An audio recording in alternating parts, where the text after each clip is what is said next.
ओम शांति। ओम शांति। ओम शांति। दादी जी 3 बार ओम शांति बुलवाती है, क्यों? पहले थोड़े बोलते हैं, फिर और थोड़े बोलते हैं, शायद फिर सभी बोलते हैं। तो आज का विषय है बहुत मन भावन विषय है। किसको योग का सब्जेक्ट बहुत अच्छा लगता है, हाथ ऊपर करें। ठीक है। सेवा का विषय जिसको बहुत अच्छा लगता है, हाथ ऊपर करें। अच्छा, तो हमारे इस विश्वविद्यालय के जो 4 विषय है, ज्ञान, योग, धारणा और सेवा, उसमें सबसे इम्पोर्टेंट सब्जेक्ट है वो कौन सा है? योग। क्यों? क्योंकि योग ऐसा विषय है जिसको हम लौकिक पढ़ाई में मैथमेटिक्स के साथ कंपेयर कर सकते हैं, है ना? ऐसा विषय है जिसमें अगर आपकी रुचि है, आपने पुरुषार्थ किया है, तो you can get 100 out of 100, पूरा मार्क्स ले सकते हैं। और नहीं तो सर दर्द। जिसको नहीं आता है, नहीं अच्छा लगता है, उसको क्या लगता है? सर दर्द लगता है। तो योग होलसेल पुरुषार्थ है। योग अच्छा लगना वो होलसेल पुरुषार्थ है। जिसका योग बहुत अच्छा लगता है, योग में बहुत रुचि है, क्या है? नहीं, बोलती हूँ, जिसकी योग में बहुत रुचि है, योग बहुत अच्छा लगता है, उसकी हर धारणा बहुत सहज हो सकती है। क्योंकि सारी प्राप्तियां जो है संगम युग की, उसका आधार क्या है? योग, ध्यान, मेडिटेशन, जो भी हम कहते हैं। और इसीलिए मैं ऐसा समझती हूँ कि वास्तव में संगम युग में पुरुषार्थ केवल एक ही है कि हम यथार्थ रूप से योग लगा करके उसका जो आनंद है, उसका जो अतीन्द्रिय सुख है, उसका अनुभव आत्माएं करे। कलयुग अंत तक आत्माएं थक गई, हार गई, परेशान हो गई। बाबा कहते हैं सुख का नाम निशान नहीं रहा। तभी बाबा ने आकर के हमें जगाया और जीवन को सुख का पर्याय बना दिया। अतीन्द्रिय सुख। आज सारी दुनिया इंद्रियों के सुख के पीछे भागती है ना? मन जो चंचलता का अनुभव करता है, मन के लिए कहा गया है कि बहुत चंचल है, पारे के माफिक है, ठहरता नहीं है। इन सब के पीछे कारण क्या है?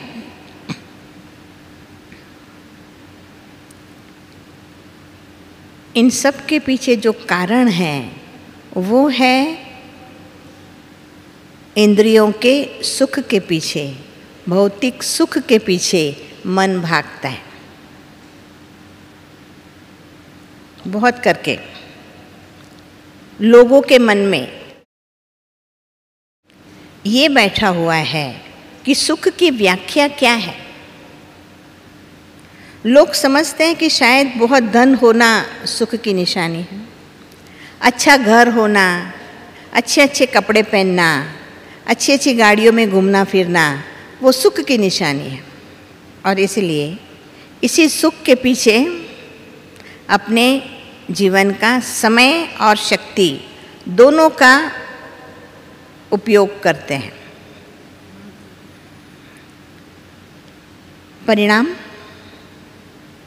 परिणाम सुख नहीं हुआ, परिणाम क्या हुआ? दुख। धीरे धीरे कलयुग आगे बढ़ता गया और दुख बढ़ता गया।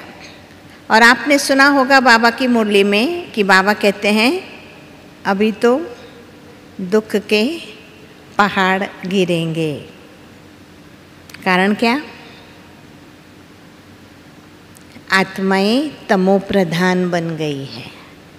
आत्माएं तमो प्रधान बन गई है। तमस अर्थात अंधकार।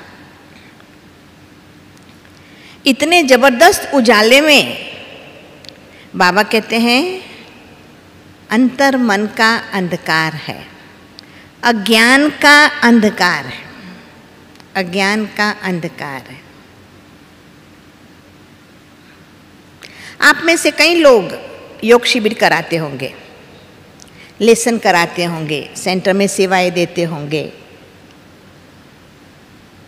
तो हम लोगों को कहते हैं, है ना, हम लोगों को कहते हैं कि भाई आज दुनिया भौतिक उपलब्धियों के पीछे है। योग जैसी कोई चीज़ कोई जानता नहीं है, योग लगता नहीं है। उनका कारण क्या बताते? कहते कनेक्शन। दुनिया वालों को बताते हैं ना कनेक्शन, भाई स्वयं का कनेक्शन उनके साथ जोड़ना है। ना हमें खुद का परिचय है ना उनका परिचय है। तो ऐसे है जैसे कि दो रबर वाली वायर को गांठ बांध देना और हम सोचे कि इलेक्ट्रिक कनेक्शन आ जाएगा, परंतु नहीं आता। क्या करना पड़ता है? रबर को निकालना पड़ता है बेसिक। हम बोल जाते हैं, परंतु हमारी मनोस्थिति में ये बैठा हुआ है। सही में जब तक देह भान टूटा नहीं है, जब तक आत्मभाव हमने मन में लाया नहीं है, तब तक योग लगना मुश्किल होता है। बैठे रहते हैं, लाइट जली रहती है, गीत बजते रहते हैं, परंतु अंदर में करंट आता नहीं है, क्योंकि रबर उतारा नहीं। तो इसलिए हम जो कहते हैं कि भाई योग का अर्थ ही है स्वयं को आत्मनिश्चय कर। बाबा कहते मैं जो हूँ, जैसा हूँ, मुझे याद कर। कैसा है? कैसा है? ज्योति बिंदु स्वरूप। सबको पता है, एनीवे सबको पता है। हम कहते हैं उनको ज्योति बिंदु है और गुणों का सिंधु है, सर्वशक्तिमान है। एक्सप्लेन करते हैं, कहते हैं, परंतु बात है महसूस करने की, रियलाइज करने की, रियलाइज करने की। इसलिए योग में सबसे पहली बात ये है, सबसे पहली बात ये है कि हमें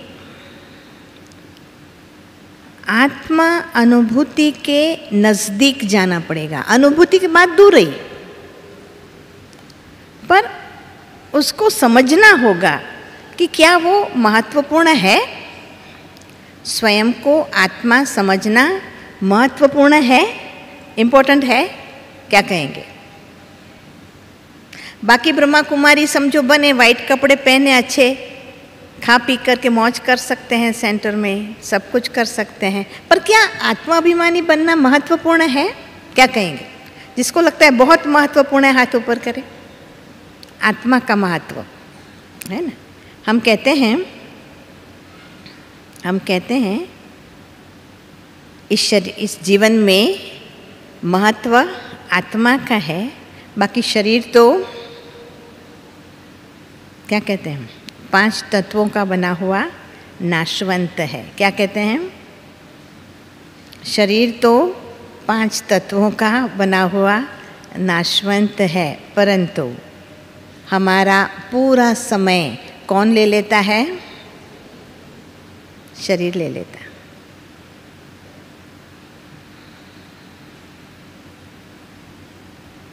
इसलिए अपने आप में सोचना है कि क्या मुझे ये समझ में आया है कि महत्व आत्मा का ज़्यादा है, शरीर का सेकेंडरी है। शरीर का महत्व तो है, बाबा कहते हैं संगम युग के अंदर शरीर का भी बहुत महत्व है, पर सेकेंडरी। प्राइमरी क्या है, पहले मूल क्या है, महत्व आत्मा का है। आत्मा का क्या महत्व है, आत्मा का क्या महत्व है कि अभी हमें काम करना है आत्मा के ऊपर। अभी शरीर के ऊपर काम करने की ज़रूरत नहीं है। हमें खाना आता है, पीना आता है, चलना आता है, बैठना उठना आता है ना। तो उसके पीछे मेहनत करने की ज़रूरत नहीं। अभी ज़रूरत किस पर है, आत्मा के पर मेहनत करने की ज़रूरत है। क्या हमें सही बोलना आता है, हमारी दृष्टि सही है, हमारी वृत्ति सही है, हमारा व्यवहार सही है, हमारा कर्म सही है, क्या हम श्रीमत को सही रूप से पालन कर सकते हैं, क्या बाबा की ज्ञान की बातों को हम समझ सकते हैं, है ना। तो अभी इसके पर काम करना है। आत्मा तमो प्रधान बनी है, शरीर तो वही है, 2 हाथ 2 पाँव। जैसे किसी को समझाते हैं कि देवी देवताएं भी वही है और हम भी वही है, परंतु आत्मा कलयुग अंत में तमो प्रधान बन गई है। हमारा स्वभाव बदल गया है। हमें देना अच्छा नहीं लगता है, हमेशा लेना अच्छा लगता है। चाहे स्थूल वस्तु है, चाहे खुशी है, चाहे प्रेम है, चाहे मान शान है, कुछ भी है, हमें क्या अच्छा लगता है,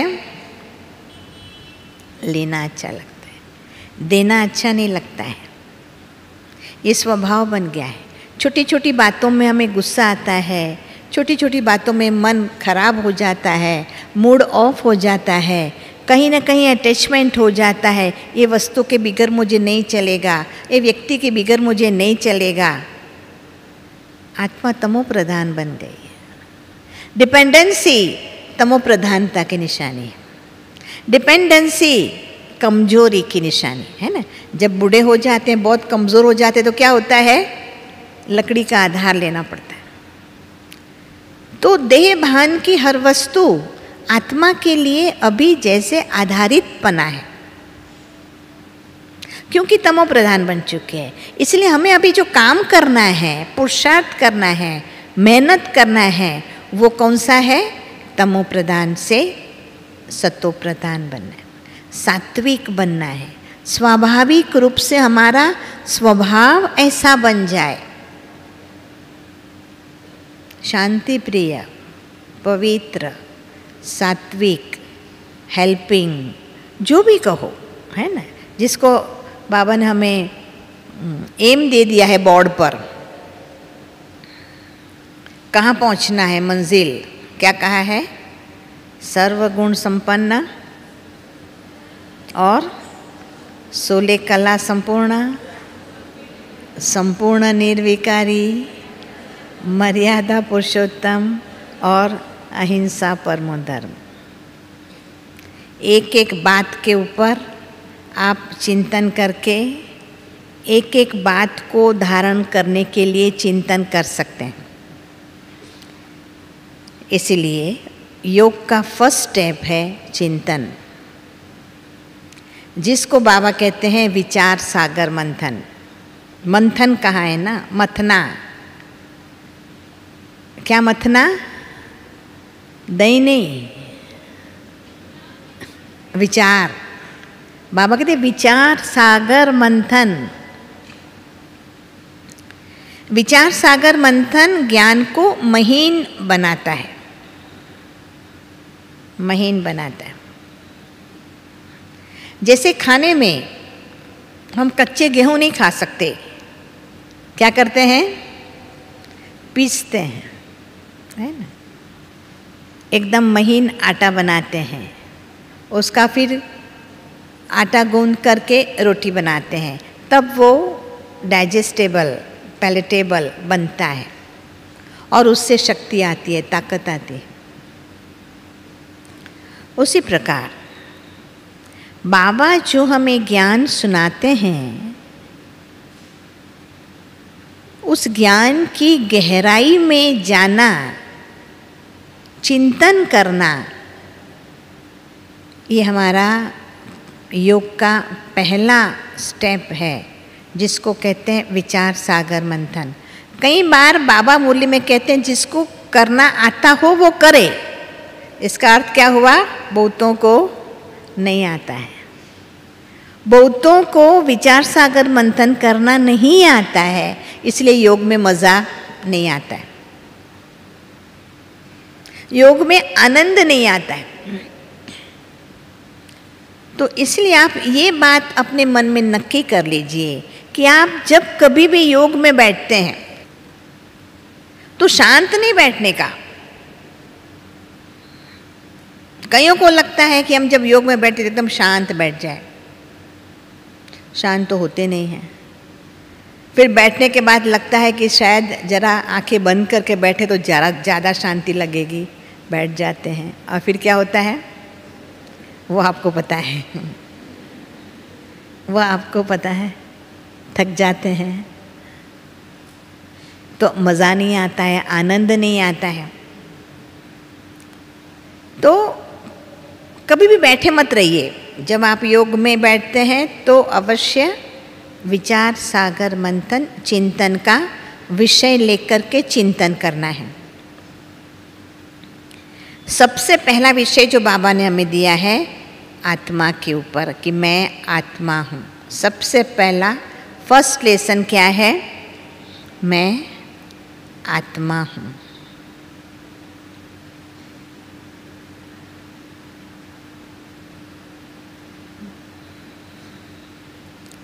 क्या कहते हैं? अति सूक्ष्म निराकार ज्योति बिंदु स्वरूप मैं आत्मा हूँ। आत्मा हूँ बोलना सहज है, परंतु क्या ये महसूस होता है जब हम मैं कहते हैं? मैं, माई सेल्फ, आई, जब मैं कहते हैं तो क्या हमें ये महसूस होता है कि मैं बिंदु हूँ? सोचिए, सोचिए, ऐसा महसूस होता है कि भ्रुकुटी के बीच में चमकता हुआ अजब सितारा लगता है कि मैं आत्मा हूँ, कि मैं पूरी पर्सनालिटी हूँ, वही महसूस होता है ना? मैं ये हूँ, मैं फलाना हूँ, मैं ढिकना हूँ, जो भी है। तो महसूसता के लिए चिंतन करना कि आत्मा अविनाशी है। क्या है? आत्मा अविनाशी है। वन ऑफ द थिंग्स, एक बात आत्मा के बारे में। अविनाशी का अर्थ यह है कि पहले भी मैं थी, अभी भी मैं हूँ और फिर भी मैं होंगी। इस बात पर चिंतन कि मैं अभी निरन्ना बहन हूँ इतना ही नहीं है, उसके पहले भी मैं थी, अभी भी हूँ और उसके बाद भी होंगी। इस बात को मन में बिठाना है, चिंतन में लाना है, महसूस करने की कोशिश करना है।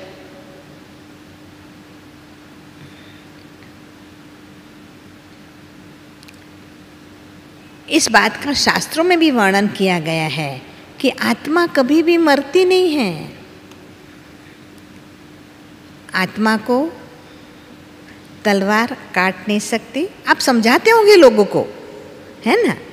पानी डुबो नहीं सकती, गीला नहीं कर सकती, पवन सुखा नहीं सकता, आग उसको ख़त्म नहीं कर सकती। महसूस करो, महसूस करो। क्या? कैसे महसूस करो? चिंतन, एज इफ कि समझो पानी में हम डूब जाते हैं, पानी में डूब गई, क्या होगा? प्रोसेस, शरीर डूब जाएगा और आत्मा, क्या होगा आत्मा का? आत्मा डूब जाएगी, क्या होगा? चली जाएगी आत्मा। कोई आग में अपने आप को जला देता है, क्या प्रोसेस होता है? शरीर जल के खत्म हो जाता है और आत्मा उड़ जाती है, निकल जाती है, कुछ भी नहीं होता।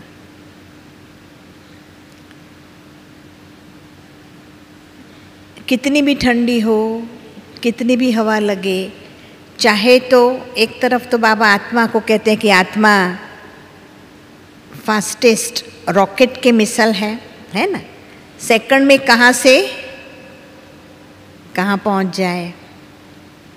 यहाँ बैठे हैं, आप जिस क्षण सोचते हैं घर, तो गई घर, है ना। आप अभी सोचो घर, तो क्या होगा, पहुँची। आपका कोई भाई बहन कहाँ विदेश रहता है, अमेरिका रहता है, लंदन रहता है, आप सोचो और पहुँचे। आत्मा इतनी फास्ट है। और चाहे तो आत्मा कहाँ न जावे, है ना। तो ये जब आप योग में बैठते हैं तो आत्मा के बारे में चिंतन करो, आत्मा के बारे में चिंतन करो। जो बाबा बार बार हमें समझाते हैं, सहज भाव से समझाते हैं कि मैं आत्मा इस शरीर का मालिक हूँ। चिंतन ये करने का है कि मैं इस शरीर से क्या हूँ, भिन्न हूँ। मैं, ये शरीर 5 तत्वों का बना हुआ है और मैं कौन हूँ, अभौतिक, अलौकिक, अभौतिक। मैं आत्मा, फिर कोशिश करनी है। बाबा कहने में तो कितना आसानी से कह लेते हैं मूली में, ये तुम्हारी 2 खिड़कियां हैं। आंखें क्या है, क्या है आंखें, 2 खिड़कियां हैं। तो महसूस करो अंदर बैठ के, चिंतन, भ्रुकुटी के बीच में बैठो, अंदर, आत्मा तो अंदर है ना। साइंटिफिकली आत्मा के लिए कहते हैं कि आप यहाँ से 1 लाइन लगाइए और यहाँ से 1 लाइन लगाइए, दोनों जहाँ क्रॉस होती है वहाँ एक पिनियल बॉडी करके ऑर्गन है ब्रेन का, वहाँ उसके नज़दीक रहती है, ऐसा कहा जाता है। तो मैं वहाँ बैठी हूँ और इन 2 खिड़कियों के द्वारा मैं देखती हूँ। ये अभ्यास करो, खुद से आँखों को भिन्न महसूस करो कि मैं, क्योंकि आप देखिए आँखें भी क्या है, माध्यम है, मीडिया है ना। तो कुछ भी हम देखते हैं तो आँखें देखती है और देख करके आत्मा को इन्फॉर्मेशन देती है कि ये फूल है। आत्मा कहते ओके, है ना। कानों के द्वारा मैं सुनती हूँ, तो अभी आपको इन्फॉर्मेशन दे रहा है कान कि ऐसा ऐसा बोला, अभी आत्मा बोला, हाँ बराबर समझ आया। आत्मा क्या कहेगी, हाँ ओके समझ आया। तो आत्मा अंदर में बैठी है, राजा। आत्मा अंदर में राजा बन के बैठी है। तो हर कर्मेंद्रिय के द्वारा मैं आत्मा कार्य करती हूँ, ये चिंतन करने का है। ज्ञान तो है, परंतु क्या करना है, चिंतन करना है। इसलिए बाबा कई बार मूली में क्या कहते हैं कि तुम्हारे में कछुए जितनी भी अक्ल नहीं है। क्या कहते हैं, तुम्हारे में कछुए जितनी भी अक्ल नहीं है। कौन सी अक्ल, कि भाई काम है तो कर्मेंद्रियों को निकालता है, नहीं है तो समेट के अंदर में बैठ जाता है। तो हमें भी ये चिंतन करना है। ये एक विषय हुआ चिंतन का। अनेक विषय है चिंतन के जो बाबा हमें कहते हैं, बहुत सब्जेक्ट है चिंतन के। आप मुरली से एक एक बात को ले सकते हैं। और दूसरा महत्वपूर्ण चिंतन है बाबा के बारे में, क्योंकि हमारा लक्ष्य है मैं आत्मा हूँ और मुझे बाबा को याद करना है। इसलिए बाबा के बारे में, शिव बाबा के बारे में चिंतन करना है। बाबा क्या है, क्या है, ज्योति बिंदु स्वरूप है। ज्योति बिंदु स्वरूप है ना। कहाँ रहता है, परम धाम में। कुछ दिन पहले बहुत सीनियर बहनों ने पूछा परम धाम क्या होता है, क्या होता है परम धाम? वहाँ निवास करते हैं शिव बाबा। और शिव बाबा को हम क्या कहते हैं? वो ज्योति बिंदु है और गुणों का सिंधु है। क्या मतलब है इसका? गुणों का सिंधु है, इसका क्या मतलब है? समझो शांति का सागर है ना, शांति का सागर है। तो इसका अर्थ क्या हुआ? क्या हुआ अर्थ? शांति का तो सबको अनुभव है ना, अनुभव सबको शांति का। अभी सब शांत बैठे हो, अभी मन में कोई गड़बड़ है, गुस्सा है नहीं, कुछ नहीं, शांत बैठे। बाहर अभी निकलेंगे, धक्का लगा किसी का, क्या होगा? क्या होगा? हाँ, शांति गई। तो कितनी शांति हुई? एक पानी के खाबोची जितनी भी नहीं हुई, है ना, हल्का सा भी नहीं, जरा सा हुआ, गई। कोई ने और शांति का अनुभव ज़्यादा किया होगा, कोई ने धक्का दिया तो भी ओम शांति, ओके कोई बात नहीं, कुछ नहीं होगा। चप्पल कोई ले गया क्या होगा? अरे परेशान है ना। मोबाइल खो गया, क्या होगा? हमारा मन शांत रह सकता है। ये तो छोटी छोटी बातें हैं।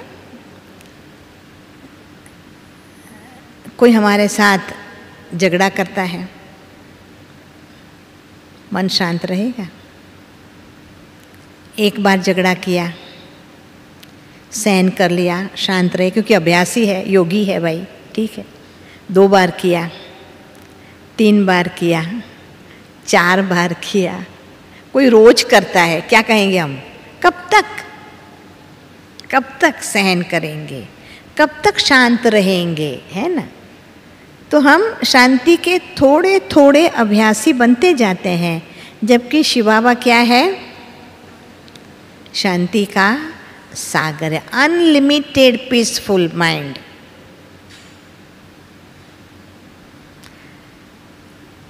कभी कभी मैं सोचती हूँ कि पूरे विश्व का विनाश हो जाएगा तो भी बाबा तो एकदम शांति से देखेगा, नया विश्व आएगा ना, है ना? क्या कहता है?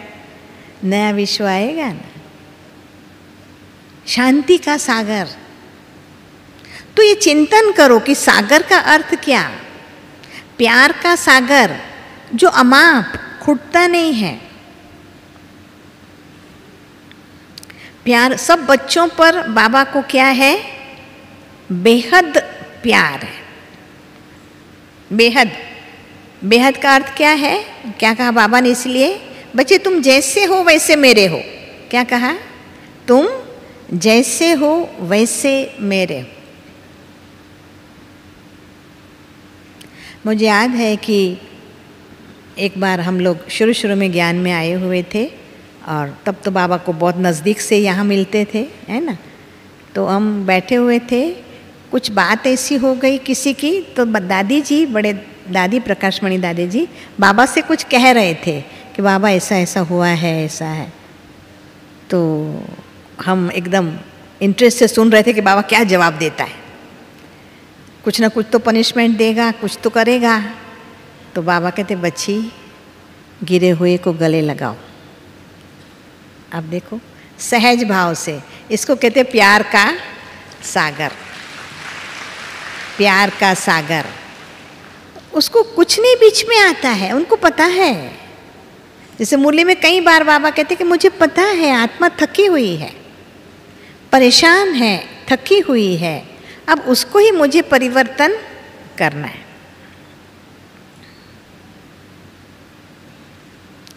तो ये फर्स्ट स्टेप ये है कि आप जब योग में बैठते हैं तब बाबा की बातों को चिंतन में लाओ। भाई अंदर में माइंड को चलाओ, शांति से बैठे नहीं रहो। समझा? याद रखो, अटेंशन रखो कि मुझे चिंतन करना है, चिंतन करना है।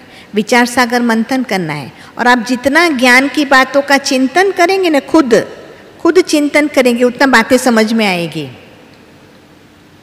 इसलिए रोज मुरली को नई मुरली कहा जाता है, क्योंकि मुरली के सब पॉइंट्स पर तो किसी ने इतना ध्यान दिया ही नहीं है। इसलिए मैं भी कितनी बार मुरली रिपीट हो चुकी होंगी, पर रोज नई लगती है। जैसे कल बाबा ने मुरली में कहा था कि ये बूढ़ा बहुत पुरुषार्थ करता है। कितनी वंडरफुल पॉइंट थी। बाबा ने कहा बुढ़िया तो नहीं समझ सकती है कभी कभी ज्ञान की बातें, पर ये बूढ़ा नंबर 1 जाता है। 60 वर्ष की आयु के बाद पुरुषार्थ की शुरुआत। आप सोचिए कितना जबरदस्त पुरुषार्थ किया। आधार चिंतन। आधार क्या है? चिंतन है। तो पहली बात है, पहला स्टेप है योग का विचार सागर मंथन, चिंतन करना। पहले सीढ़ी चढ़े बिना दूसरी सीढ़ी मुश्किल है। जो हम लोगों को समझाते हैं कि अनेक प्रकार के विचार आएंगे, हो सकता है बाहर वाली दुनिया में लोगों को विकार के विचार आते होंगे। हम तो बाबा के बच्चे बन गए हैं, पवित्र बन गए हैं, पवित्र वातावरण में रहते हैं, हमें विकार के विचार नहीं आते हैं, पर व्यर्थ विचार अवश्य आते हैं। व्यर्थ किसको कहा जाता है? जिस समय जिसकी आवश्यकता नहीं है वो विचार आना व्यर्थ है। आप यहाँ बैठे हैं और आपको ये विचार आया कि आज भोजन में क्या होगा पता नहीं, तो उसको क्या कहा जाएगा? व्यर्थ कहा जाएगा, है ना। आप यहाँ आप अपने घर के बारे में सोचते रहे, पता नहीं मेरे घर में मम्मी क्या करती होंगी, पापा क्या करता होगा, तो उसको क्या कहा जाएगा? व्यर्थ कहा जाएगा। बैठे यहाँ हैं पर अननेसेसरी थॉट्स आते हैं, जिसको दुनिया में हम इसलिए कहते हैं कि हमारे योग की व्याख्या है। दुनिया वालों को ये कहते हैं कि हमारा योग जो है एक्टिव पॉजिटिव थिंकिंग। हमारा योग क्या है? Active positive thinking. आपको जागृत रहना है, आपको जागृत रहना है। और सबसे ज़्यादा पॉजिटिव थिंकिंग स्पिरिचुअल थिंकिंग को कहा जाता है। आध्यात्मिक सोच को सबसे ज़्यादा पॉजिटिव सोच कहा जाता है। एक साइकियाट्रिक डॉक्टर था, बहुत बड़ा डॉक्टर, उसने यही कहा कि सबसे पावरफुल थॉट ये है कि आई एम सोल। बाहर वाले ने कहा सबसे पावरफुल थॉट ये है कि मैं आत्मा हूँ। First step. दूसरा, अब दूसरे स्टेप में आप करते ही होंगे जिसको कहते हैं भाई रूहान। क्या कहते हैं? रूहान। अर्थात क्या? बातें करना। बातें करना तो बहुत अच्छा लगता है ना। दुनिया में लोग कहते बहनें तो बातें करने के लिए बहुत माहिर है, आदती है, चू चू चू चू चू करते ही रहते हैं। तो अब क्या करना है? अब क्या करना है? बाबा के साथ बातें करना है। बाबा के साथ बात करना कौन जानता है? हाथ ऊपर करे। सभी जानते हैं। बहुत अच्छी बात है, बहुत अच्छी बात है। क्या बात करने का? हाँ, सब बातें करने का, अच्छी बुरी सब, जो अच्छा लगा वो भी और जो अच्छा नहीं लगा वो भी। आप जितनी आदत डालो, कईयों के परिवार में आदत होती है, हमारे परिवार में भी था कि हम कहाँ भी जाएंगे तो कह के जाएंगे, फिर आएंगे तो सारी बात बता देंगे मदर को कि आज ऐसा हुआ, ऐसा हुआ, ऐसा हुआ, ऐसा हुआ। शायद आज किसी को, किसी मदर्स को ऐसा टाइम हो ना हो, पर बाबा को हमारे लिए फुल टाइम है। तो आदत डालो कि हमें सब बातें बाबा से करनी है।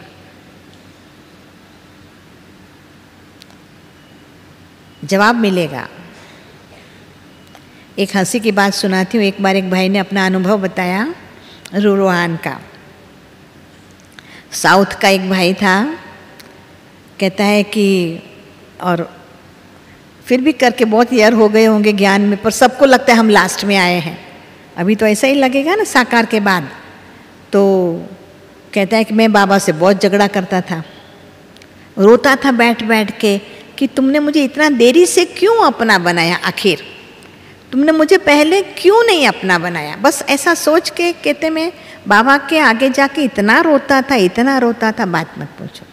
एक दिन बाबा ने कहा कि देखो बच्चे, अनुभूति की बात है, कहने की बात नहीं पर फीलिंग की बात है। कहते एक दिन बाबा ने कहा देखो बच्चे, क्या हुआ कि मैंने जब तुमको भेजा था तो सतयुग में भेजा था, तुम बहुत सुंदर था। अब मैं आया तो तेरे को ढूंढने लगा, पर अब तू एकदम काला हो गया है ना।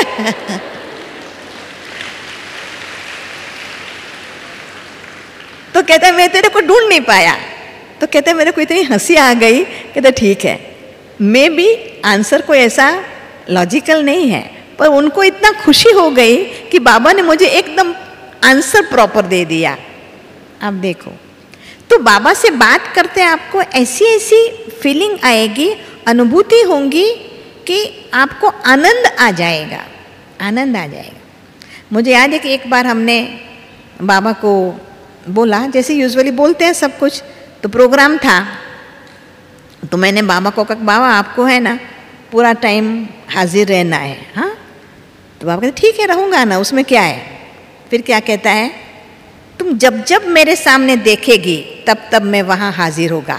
आप देखो इसका मतलब क्या हुआ, जब अगर हमारा ध्यान नहीं है तो वो नहीं है, हमारा ध्यान है तो वो हमेशा हाजिर है।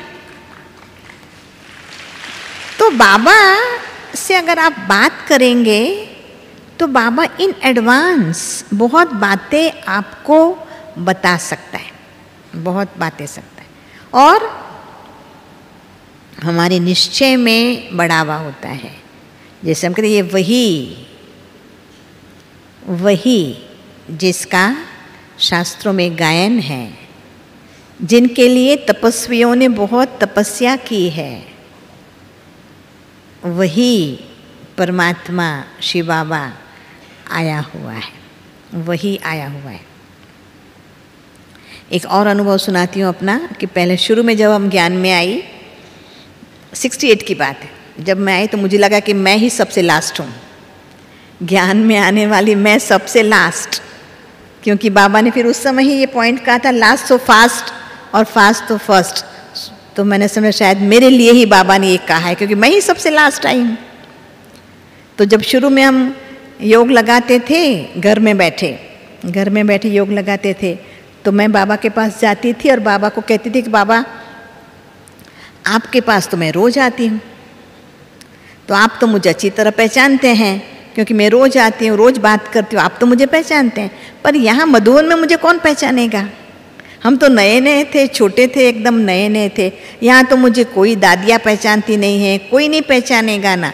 तो बाबा फिर हम जाएं तो आप हमारा इंट्रोडक्शन देना भाई, क्योंकि मेरे को वो लोग तो पहचानते नहीं हैं। ऐसा अंदर अंदर योग में बाबा से बातें करती रहती थी।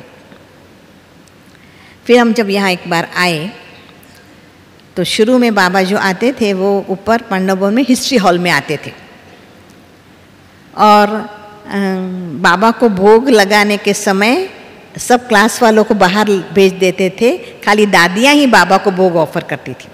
अभी के जैसा नहीं था कि इन जनरल भोग ऑफर करते थे, नहीं, पर्सनल दादियाँ करती थी।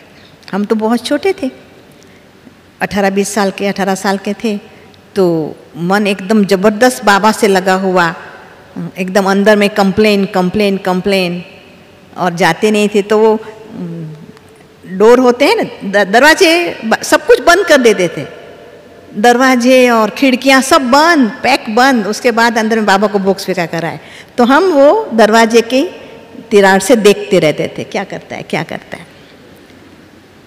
तो फिर एकदम गुस्सा आया मन में बाबा के ऊपर गुस्सा आया। मैंने कहा ऐसा कैसा भगवान है तू, ये कोई भगवान होता है क्या जो अकेला बैठ के खाता है, और तुम्हारे बच्चे बाहर तुम्हारी राह देख रहे हैं और तुम बैठे बैठे खाया जा रहा है, ऐसा कैसा भगवान।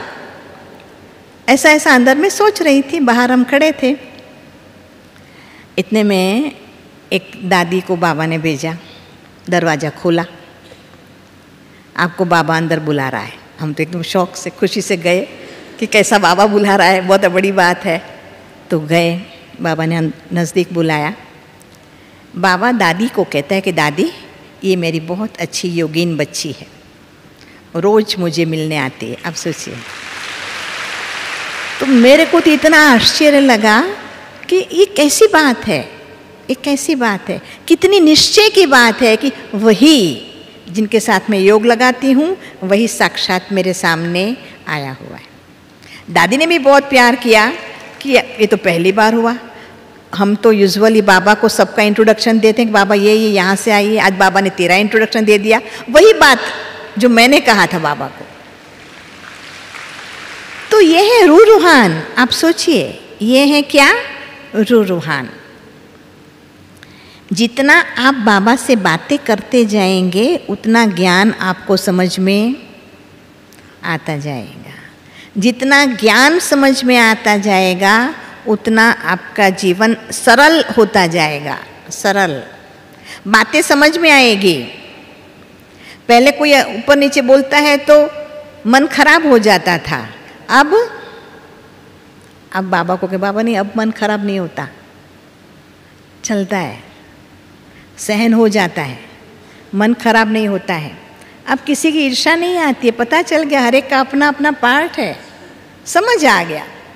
जितना जितना बाबा से रूह रूहान करते हैं, जो चिंतन की बात कही वो करते हैं, उतना क्या होता है, धीरे धीरे बातें समझ में आती है। बात कुछ नहीं मिला कोई बात नहीं, कुछ मिला अहंकार नहीं, समझ आ गया बस। अब किसके लिए मन खराब करने का, अब किसके लिए मन खराब करना, समझ आ गया। फिर हम बाबा के पास जाएंगे रूह रूहान करने, तो ही बाबा के बच्चे ठीक है, ठीक है बाबा, कोई कंप्लेन तो नहीं? बाबा कोई कंप्लेन नहीं। ड्रामा समझ आ गया है ना, ड्रामा एक्यूरेट है, ड्रामा कल्याणकारी है। और जब बाप मिले हैं, आप मिले हैं, तो मुझे किस बात की चिंता, किस बात की सोच? तो धीरे धीरे धीरे धीरे रूह रूहान की स्थिति के बाद कुछ बात करने को नहीं बचता है, कुछ कंप्लेन करने को नहीं बचता है, कुछ मांगने को नहीं बचता है। चुपचाप बाबा के सानिध्य का अनुभव करते हैं। बाबा के पास जाते हैं, बहुत अच्छा लगता है। बाबा हमारे सामने देखते रहते हैं, हम बाबा के सामने देखते रहते हैं। कुछ बोलने को दिल नहीं करता, उसको कहते हैं अव्यक्त स्थिति। कुछ बोलने को दिल नहीं करता, मन अनुभूति में डूबा हुआ रहते हैं। बाबा कहते हैं ना कई बार कि तुम क्या करते हो, सागर में डूबे हुए हो या खाली ऊपर ऊपर तैरते हो, क्या करते हो? तो आपको ऐसा गहन शांति का, प्यार का, आनंद का अनुभव होगा, जिसको कहते हैं अव्यक्त स्थिति। योग में अगर इस स्थिति का अनुभव हुआ तो जीवन में भी सारी कंप्लेन खत्म हो जाएगी। जीवन की सारी कंप्लेन, मुझे ये नहीं मिला, मुझे वो नहीं मिला।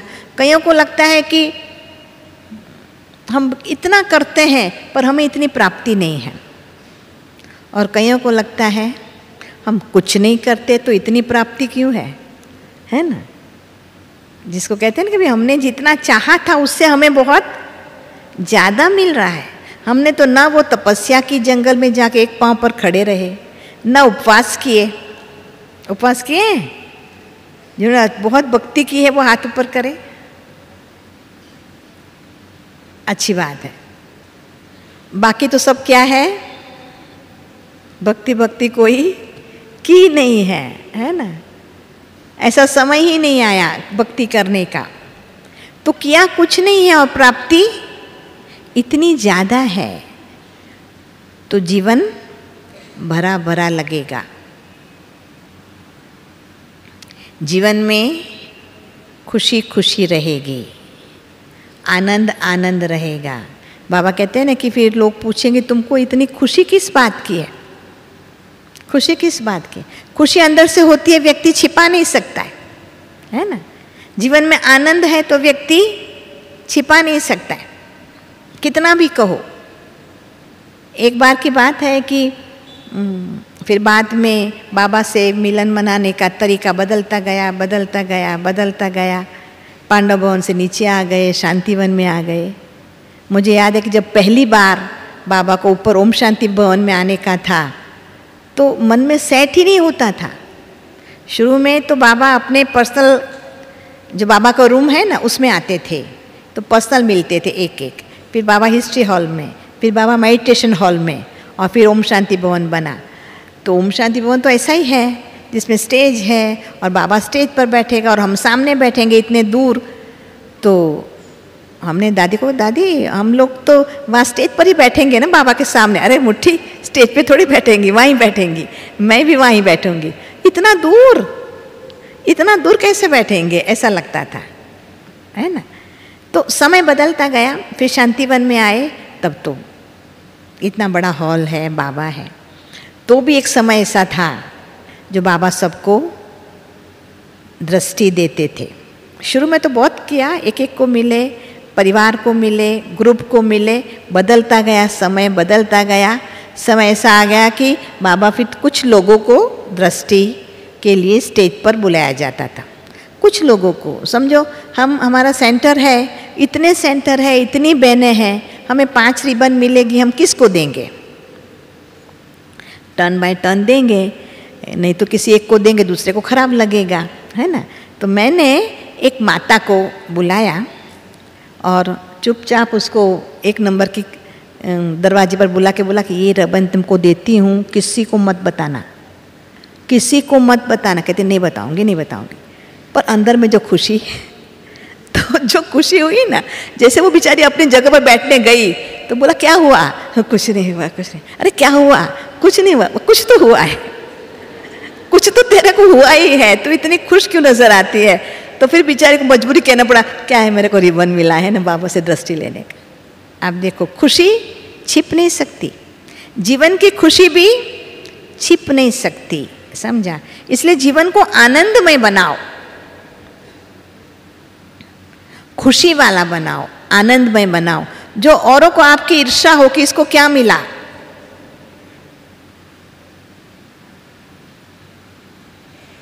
ऐसी स्थिति को कहते हैं अव्यक्त स्थिति। साथ साथ कहते हैं अव्यक्त स्थिति में ही कहते हैं फरिश्ता स्थिति। पुरुषार्थ यही है। देखो, शूद्र से ब्राह्मण बाबा बनाता है, कोई अपने आप नहीं बनता, बाबा बनाता है। बाबा हाथ, आप सबका अनुभव होगा कि शुरू में जब हम ज्ञान में आते हैं तो क्या स्थिति होती है ना। उड़ते हैं, योग लगाना नहीं पड़ता है, योग लगा रहता है। बाबा को याद नहीं करना पड़ता है, बाबा भूलता ही नहीं है ना। मुश्किल है। मुझे भी याद है कि हम जब शुरू में ज्ञान में आए, मेडिकल में अभ्यास, सेकंड MBBS में मैं थी उस समय, तो मुश्किल था बाबा को भूलने का। पढ़ना बहुत मुश्किल, कैसे पढ़ूं, बाबा ही याद आता रहे, बाबा ही एकदम स्ट्रॉन्ग थॉट करके अब बाबा को बिल्कुल याद नहीं करने का, तुम बुक किताब पढ़ो, तो मुश्किल पढ़ सकते थे शुरू में। फिर बाबा जब थोड़े बड़े हो जाते हैं तो कहते अभी अपने आप चलो, है ना। अच्छा, अब जब फरिश्ता बन जाएंगे तो फरिश्ता से देवता भी अपने आप बन जाते हैं। फरिश्ता बनने के बाद कोई पुरुषार्थ नहीं। पुरुषार्थ कौन सा है? ब्राह्मण से फरिश्ता बनना। पवित्र तो बन गए, पर बाबा कहते हैं फरिश्ता, अव्यक्त को फरिश्ता कहा जाता है। जब आपके जीवन में कोई कंप्लेन रहती नहीं है तो फरिश्ता बनते हैं। उसकी विधि क्या है? समय कम रह गया है, शॉर्ट में इसकी विधि ये है। फरिश्ता अर्थात उड़ने वाला, कहने में एक्चुअल नहीं होता है, उड़ने का नहीं, पर मन उड़ने की बात है। तो ये ऐसे ही है जैसे एरोप्लेन है। आप सबने एरोप्लेन देखा होगा। क्या करना पड़ता है? एरोप्लेन को पहले चलना पड़ता है, फिर फास्ट चलता है, उसकी गति एकदम फास्ट हो जाती है, बाद में उड़ता है। तो उसी प्रकार ब्राह्मण जीवन में अगर आप चलते रहेंगे तो जब हम चलते हैं तो आजू बाजू की अनेक चीज़ें हमें दिखती हैं। कभी कभी कोई ऐसी इंटरेस्टिंग बात आ गई तो आप खड़े भी रह जाएंगे, है ना। तो चलने की गति नहीं चाहिए अभी, उससे फास्ट। जब आप जल्दी चलते हैं तो क्या होता है, कुछ नज़र ज़्यादा आता नहीं है। कोई कुछ बुलाएगा भी तो भी आप बोले मेरे को जल्दी है ज़रा प्लीज़, आप रुकेंगे नहीं, मेरे को जल्दी है, ट्रेन का टाइम हो गया, फास्ट जा रहे हैं, अभी टाइम नहीं है, अभी हम जाएंगे। तो क्या है कि हम आजू बाजू का सीनरी देखते नहीं हैं, अवॉइड करते हैं। जब एकदम फास्ट गति हो जाती है तो कुछ दिखता ही नहीं है। आप फास्ट ट्रेन में बैठे होंगे, प्लेन भी बहुत फास्ट हो जाता है तो कुछ दिखता नहीं है। तो फिर क्या है, हम इस दुनिया में हैं, कामकाज करते हैं, आते जाते हैं, सब कुछ करते हैं, परंतु कोई क्या करता है, कोई क्या नहीं करता है, अच्छा है नहीं अच्छा है, हमें कुछ भी दिखता नहीं है। मुझे याद है कि हम जब हमारा सेंटर था बड़ौदा में, 4th फ्लोर पर था, 4th मंजिल पर था, बहुत ज़्यादा सीढ़ियाँ थी, है ना। तो लोग तो थक जाते थे। मुझे याद है ऊपर 5वीं मंजिल भी थी। मुझे याद है कि हम उस समय जॉब भी करते थे, जॉब से आते थे, पर ऐसी अपनी मस्ती में और बाबा की याद में तो 4 तो क्या 5वीं मंजिल चढ़ जाती थी। फिर देखिए अरे ये तो बिल्कुल ऊपर आ गए, अभी और नीचे जाना पड़ेगा, समझा। थकावट का तो नाम निशान नहीं कि कभी कोई थकावट भी होती है क्या। तो नशा, ये क्या होता है, नशा होता है। तो चलते चलते सब कुछ होता है लाइफ में, आपके आजू बाजू भी बनता है, आपके परिवार में भी बनता है, आपके सेंटर में भी बनता है, सब कुछ बनता है। पर बाबा ने क्या कहा है, टू गो बियॉन्ड, अर्थात अपने आप को ज्ञान से ऐसा परिपक्व बनाना है कि आप उससे उपराम जा सको। कोई बात नहीं, ओके। कुछ साल पहले बाबा ने ये बहुत अच्छा सेंटेंस सबको दिया था, ओके। हर बात में क्या करो, ओके। ये हो गया, ओके। कि कोई हमारे साथ बोला, ओके, नहीं बोला, ओके, है ना। फलाना मेरे साथ क्यों नहीं बात किया, हमने बात किया, उसने नहीं किया, हमने उसको इतनी मदद किया आज तक, मेरा जब समय आया तो मुझे किसी ने मदद नहीं किया, नहीं, ओके। हर बात में क्या, ओके। बाबा ने कहा था उस समय, I am okay, you are okay, all are okay, okay. Okay का ज्ञान, ड्रामा का ज्ञान, बाबा के साथ का नशा, ये आप सबको बियॉन्ड जाने में मदद करेगा।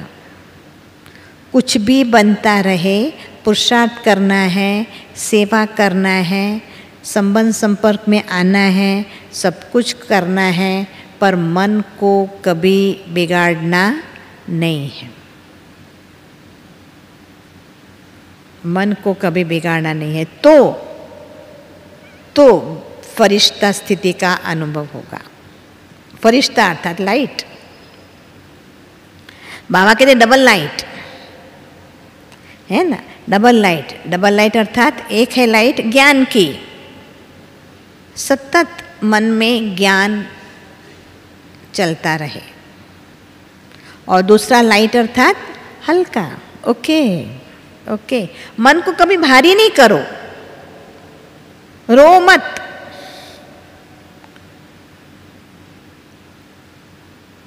कौन नहीं रोता है, हाथ ऊपर कर।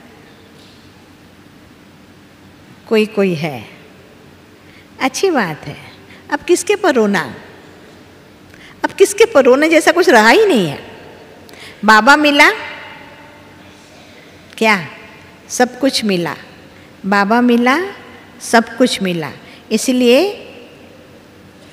रोते वही है जो किसी भी परिस्थिति के वश हो जाते हैं। हमें उसके बियॉन्ड जाना है। उपराम जाना है तो कभी भी मन नाराज नहीं होगा। तो ऐसी स्थिति का अनुभव करना है और हमारा जो लक्ष्य है उसको हाईएस्ट स्थिति कहते हैं और उसको कहते हैं बिंदु स्वरूप स्थिति। आत्म स्थिति का, आत्मभाव का अनुभव करना, जिसको कभी कभी बाबा कहते हैं, रोज की बात है, देही अभिमानी भव अथवा आत्म अभिमानी भव। बाबा कहते हैं शरीर को भूलो, ये शरीर को भूलो, शरीर को भूलो, बार बार कहते हैं। परंतु जैसे कहा ना, फरिश्ता स्थिति से बिंदु रूप स्थिति आ सकती है, ऐसे ही बैठे बैठे नहीं आ सकती। अभ्यास, बाबा का, साकार बाबा का अभ्यास आपको पता है। बाबा के सारा दिन रात मैं ये सोचता रहता था, लिखता रहता था, मैं आत्मा हूँ, यशोदा आत्मा है, ये आत्मा है, ये आत्मा है, सभी आत्माएं हैं। सभी आत्माएं हैं कि नहीं है?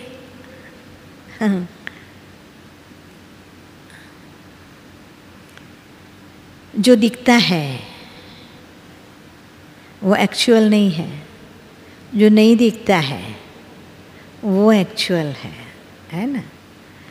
आत्मा सत्य है क्योंकि आत्मा अविनाशी है, शरीर नाशवंत है। आत्मा है तो सब कुछ है, नहीं है तो कुछ नहीं है। आत्मा इतनी चैतन्य है, इतनी चैतन्य है और शरीर के साथ जुटी हुई है। तो जैसे बाबा ने कहा था, आत्मा को सबसे ज़्यादा प्रिय अपना शरीर है, इसलिए छोड़ना ही नहीं चाहती है, मुश्किल है। तो आत्मा, जैसे पहले कहा कि आत्मा के बारे में सोचना, सोचने के ऊपर ही स्थिति निर्भर है। जैसा आप सोचते हैं वैसी आपकी स्थिति बनती है। हमने बचपन से शरीर के बारे में सोचा है, बचपन से हमें शरीर के बारे में कॉन्शियस किया गया है। तुम लड़की हो, तुम लड़का हो, है ना, तुम ऐसी हो, तुम वैसी हो। ध्यान किस पर? शरीर पर। हमें लोगों ने शरीर के थ्रू ही पहचाना है। इसे लोगों की दृष्टि भी जो है वो हमें देह भान में लाती है ना, क्योंकि लोग दृष्टि शरीर को देख करके पहचानते हैं, बुलाते हैं, पहचानते हैं, जो भी करते हैं। खाना पीना, उठना बैठना, सब कुछ शरीर के संबंध में है। भूख लगती है, प्यास लगती है, टेस्ट आता है, अच्छा सुनने को दिल करता है, ये सब क्या है? दैहिक है। उसके बारे में इतने विचार, और आत्मा के बारे में कितना विचार करते हैं? क्योंकि ये कैलकुलेटिव है। अगर दिन में हम 10,000 विचार करते हैं समझो, तो 10 में से 9900 जो विचार होंगे वो शरीर के बारे में होंगे। मुश्किल जब योग में बैठते हैं तो आत्मा के बारे में सोचते हैं, तो स्थिति क्या बनेगी? आत्मा अभिमानी बनेगी कि देह अभिमानी बनेगी? क्या बनेगी? देह अभिमानी बनेगी। तो अब हमें पुरुषार्थ ये करना है, इसलिए बाबा कहते हैं कि काम करते करते भी स्वयं को आत्मा समझते जाओ। चलते चलते भी सोचो कि मैं आत्मा चल रही हूँ, मैं आत्मा उठ रही हूँ, मैं आत्मा बैठ रही हूँ, मैं आत्मा खा रही हूँ। जितना ज़्यादा विचार करेंगे चलते फिरते, उठते बैठते, चलते फिरते, तो फिर एक बार आप करके सोचिए, करके देखिए। आज समझो, आज अभी आप उठेंगे तो कौन उठेगा? कौन उठेगा? आत्मा। आत्मा उठेगी तो कहाँ इनिशिएटिव होगा? यहाँ। कि आप ऑटोमेटिकली उठ जाएंगे? नहीं, आत्मा उठेगी, फिर हाँ शरीर को बोलेगी चलो उठो, तो फिर आपका कहना मानेगी, है ना? पाँव की चलो उठते हैं, आप कहते हैं तो उठते हैं। तो बार बार आप जिसको देखते हो देखो कि ये चलता तो है, पर ये आत्मा चलती है, आत्मा बैठती है, आत्मा बोलती है। आज करके देखिए, फिर देखो योग कैसा लगता है। आप योग में बैठेंगे और एकदम बाबा के पास पहुंच जाएंगे, बहुत अच्छा योग लगेगा। तो बिंदु रूप स्थिति पुरुषार्थ नहीं है, परिणाम है आपका लाइफ टाइम का, लाइफ का, पूरे दिन का जो आपकी दिनचर्या है, आपका जो पुरुषार्थ है, उसका परिणाम आत्मस्थिति है। आनंद आ जाएगा आपको, अवर्णनीय आनंद जिसको कहते हैं, अतीन्द्रिय सुख जिसको कहते हैं, वो महसूस होता है। और जब होता है तो लगता है कि विदाउट एफर्ट हुआ, जब हो जाता है तो ऐसा लगता है ना। तो इसलिए अभी हम योग में बैठेंगे, हम सभी बाबा की उस याद में बैठेंगे। पहली बात, स्वयं को भ्रुकुटी के बीच में महसूस कीजिए और अपना ध्यान शरीर के विभिन्न भागों से समेटते हुए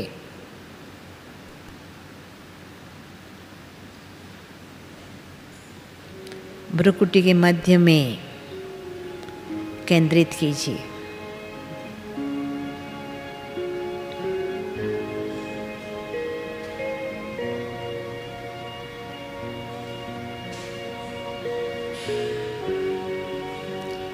महसूस कीजिए मैं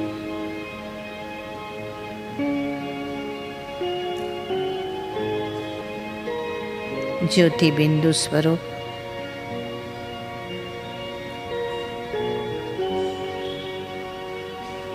चैतन्य सितारा हूँ।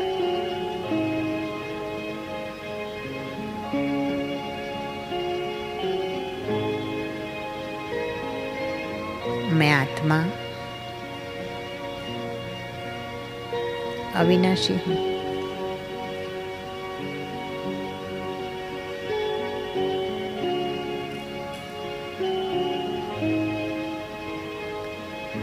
पांच तत्वों के बने हुए ये शरीर की मैं मालिक हूँ।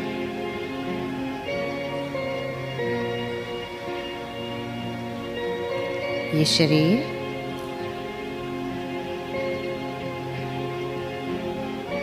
माध्यम है।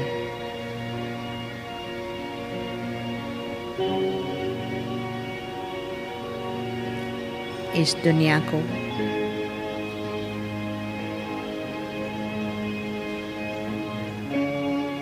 अनुभव करने के लिए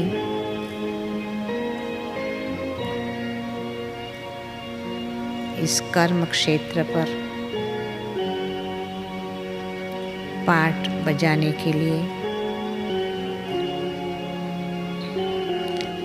ये शरीर रूपी साधन मुझ आत्मा को मिला है।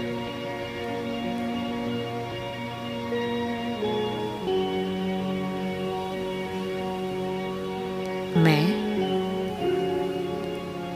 इस शरीर से भिन्न हूँ।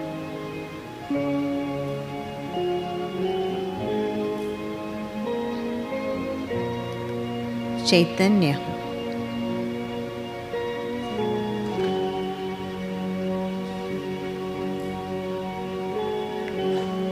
आँखों के द्वारा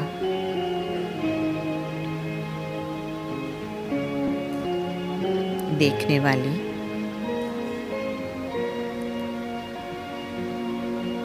मैं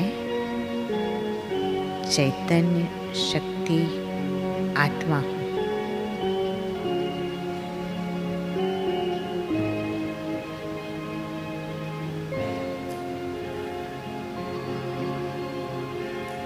कानों के द्वारा सुनने वाली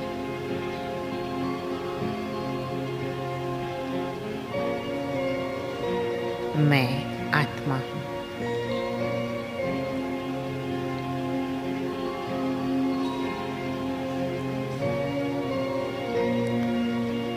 सर्व कर्मेंद्रियों के द्वारा कर्म करने वाली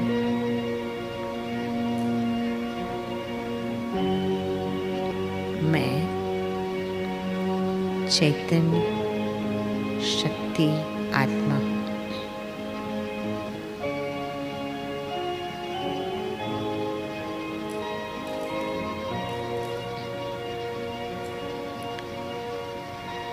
मैं बहुत तकदीरवान आत्मा हूँ।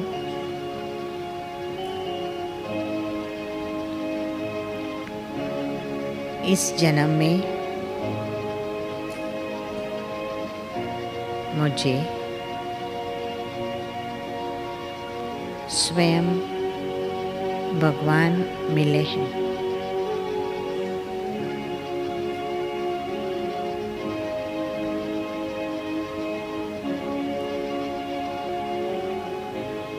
अब मैं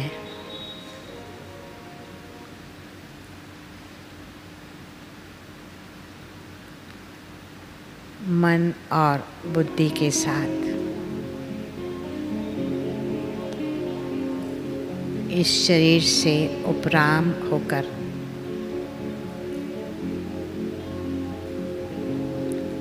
पांच तत्वों से पार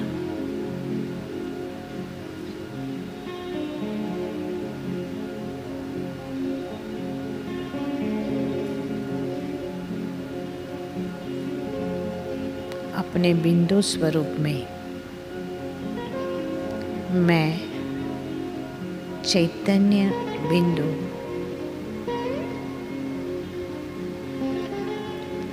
अब रूहानी यात्रा पर हूँ।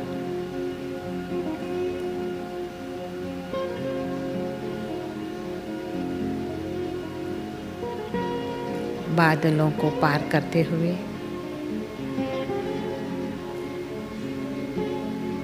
सूर्य, चांद और सितारों को पार करते हुए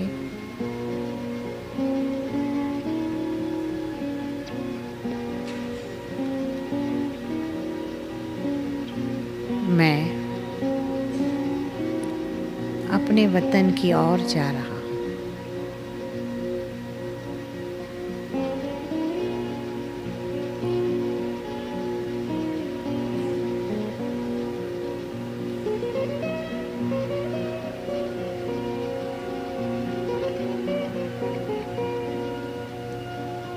और ये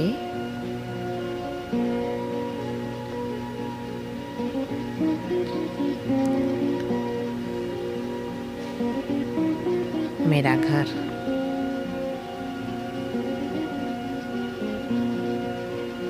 मूल वतन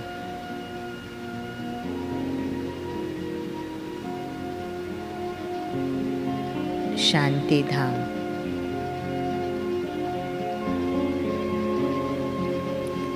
परम धाम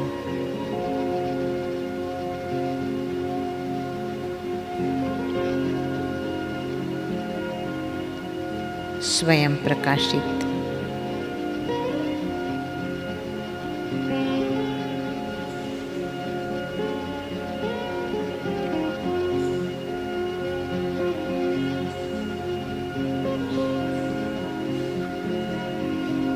और इस परम धाम में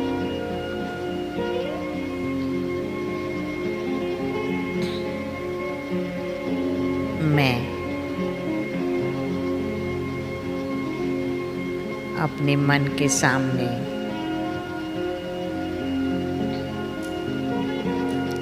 अद्भुत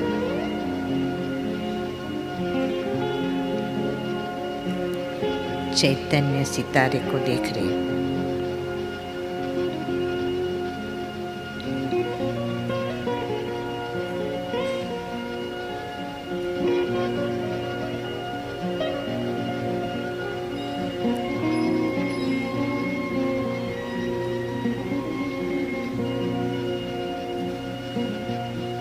शिव बाबा,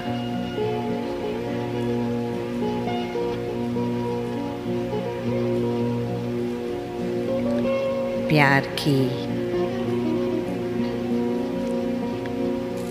किरणें मुझ आत्मा के अंदर महसूस हो रही है।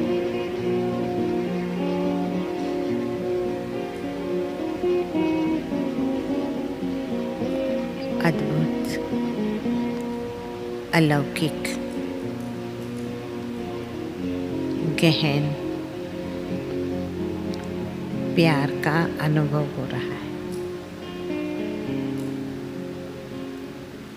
बाबा बहुत प्यार से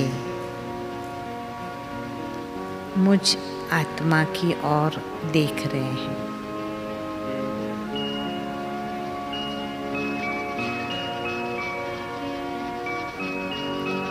मैं अपने आप को धन्य महसूस कर रही हूँ।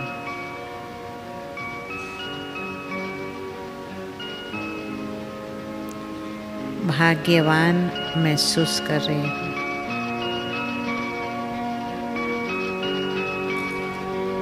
कैसा अद्भुत समय है।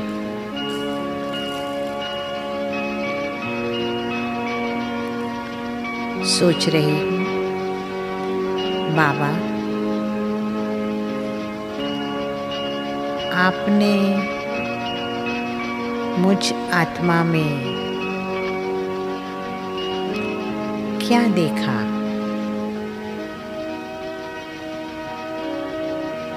बाबा आपने मुझ आत्मा में क्या देखा जो मुझे अपना बना लिया?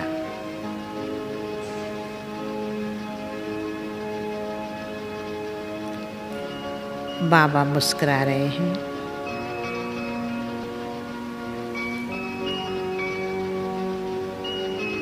कह रहे हैं,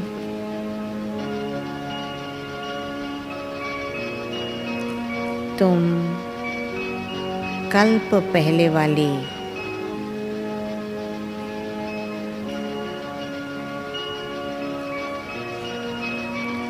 मेरी गोपी हो।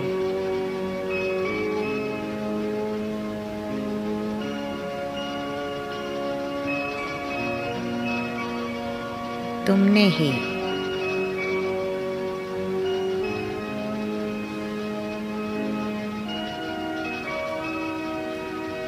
मेरे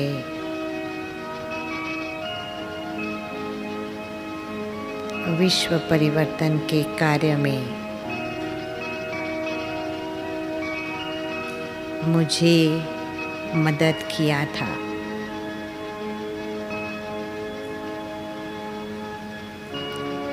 तुम वही हो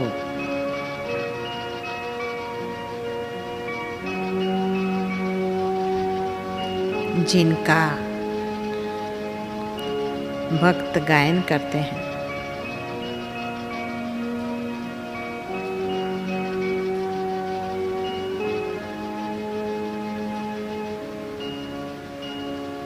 मुझे महसूस हो रहा है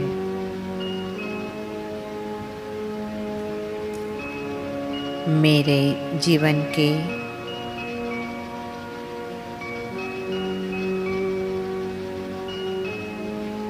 हर श्रेष्ठ कर्म का फल आज मुझे मिल रहा है।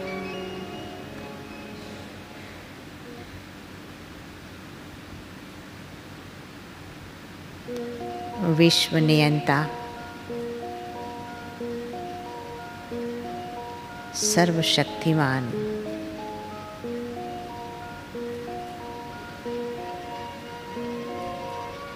आज मुझे अपना कह करके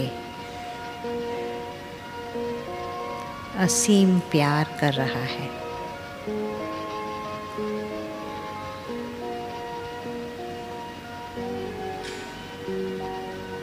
मेरे दिल से यही निकल रहा है,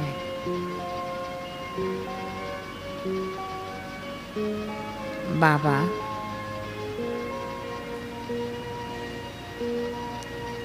आपका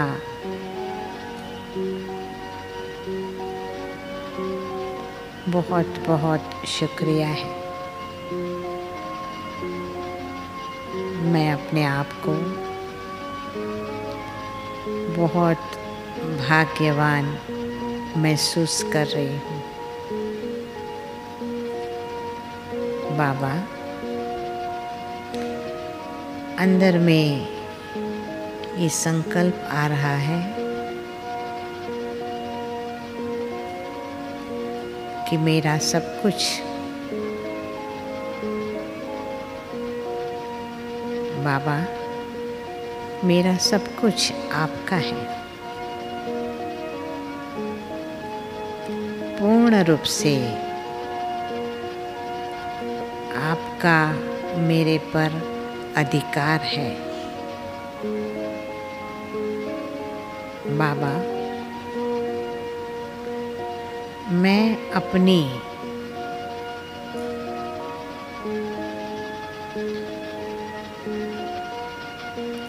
जो भी विशेषता है, जो भी कार्य क्षमता है,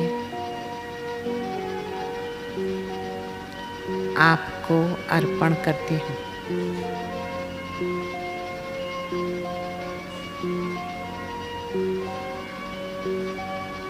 मैं मन और बुद्धि से आपके आगे समर्पण हूँ।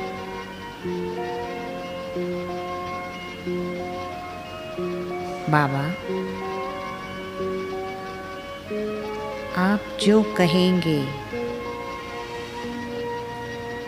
जो कराएंगे, मैं आत्मा अवश्य करूँगी। बाबा, आपने मुझे अपना बनाया है। अब मेरे जीवन में आप ही सर्वस्व है।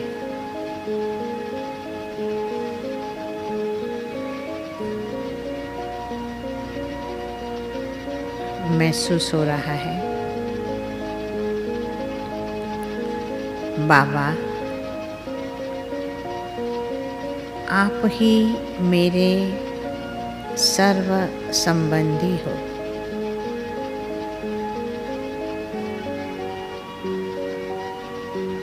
अब ऐसा लग रहा है कि मुझे किसी से कुछ भी नहीं चाहिए।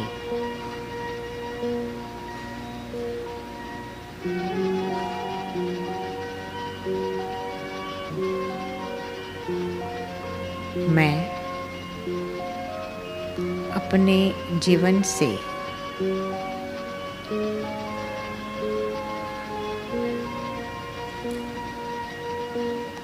अपने कर्म और व्यवहार से सदैव आपका परिचय देती रहूंगी।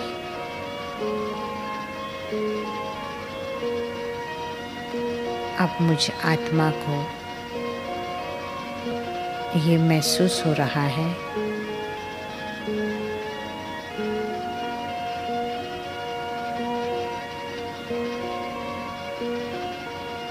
ये मेरा अंतिम जन्म है।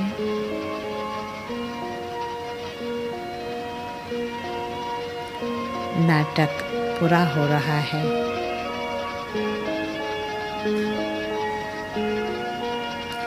और अब वापस घर जाने की तैयारी करनी है।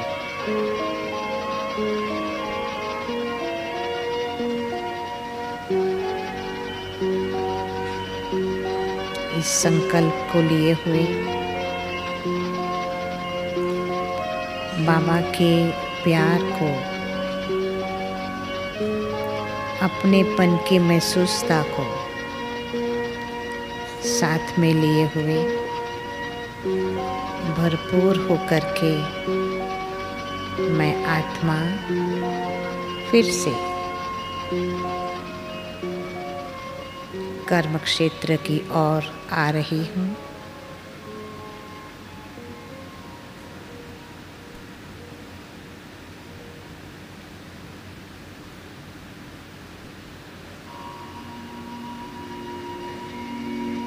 फिर से अपने निजी स्थान भ्रुकुटी के बीच में अपने आप को महसूस करती हूँ।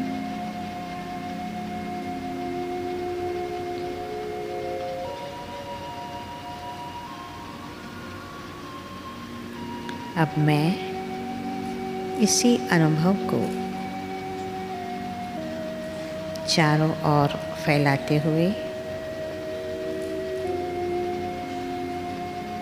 जीवन को सफल करने का संकल्प करती हूँ। ओम शांति शांति शांति।